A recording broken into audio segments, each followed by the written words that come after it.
This is when, by the way, everybody listening, a lot of people fall off like this time of year, October, November, December, when you got all these holidays coming up.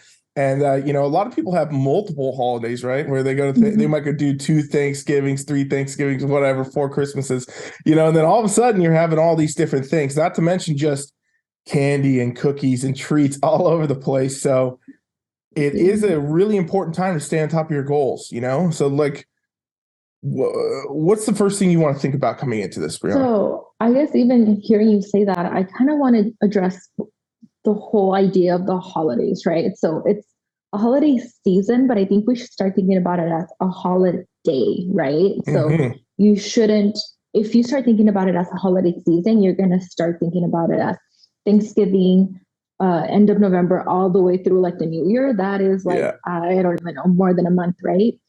Yeah. So I think you should really think of this time as holidays.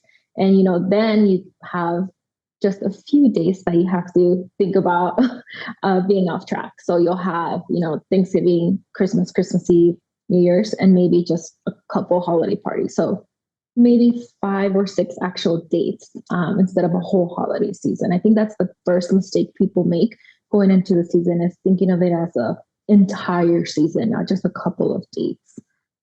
Yeah, that's 100% correct. And I mean, like, how important, you train a lot of competitors. Obviously, I do too. How important is it to stay on track? Like, obviously we talk about a lot of flexible dieting and macros and eating things. And I mean, you get like these epic untracked meals every week and all these things we do. But like during the holiday season, have you ever worked with a competitor maybe you've seen like totally just get derailed by, the holidays and stuff? I mean, I personally can think of a handful of people, but like looking at people I've seen on Instagram and things like that, there are a lot of people that will go through the holiday season and like do what you said basically and be like, you know what, this is a whole season. This is bulking time. This is where I'm going to gain. And they got to cut like 30 pounds off when they go to stage next season, which is really hard on the body. So like, have you seen that happen? Like, how important is it? Oh, it's so important. Yeah, it happens so often. I think that people think of it as a whole season. And it's so easy to get in a calorie surplus, and you start doing it day after day. Before you know it, you're like 30 pounds over by then, starting New Year, right? Yeah. And I think that's the biggest problem. I think your mindset has to be set. Like, you have to realize that you're in full control of these dates, and your mindset has to be aligned with your goals. So if you're going to stay in a calorie deficit, plan for it. If you're going to go into a maintenance phase during these days, again, plan for it. And I think personally, this is probably a really good time to be in a little bit of a surplus, maybe like a muscle building phase.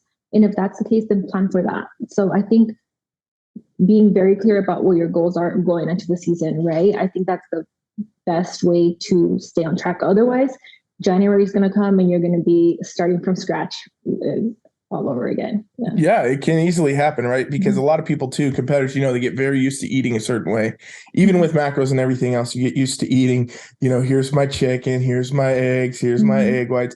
Holiday comes around and you start seeing, people got cookies, people got fudge, they got, all these fancy little things everywhere. And you don't even know, like, intuitively, probably the calorie intake, from throwing back a few pieces of fudge at work or whatever when someone brings something in. And all of a sudden, you're stacking these calories, and you get in the habit where you could be eating, potentially in the week span of time, thousands of calories over without even knowing. Not to mention, like, a lot of people like love Starbucks and stuff like that, right? Starbucks comes out with all these fancy holiday drinks. And then if you look at the macros on those things, it's like probably your entire day's worth of carbs in one drink. But people don't think that, it's a calorie or anything that counts. And all of a sudden, you're getting further and further away from stage physique.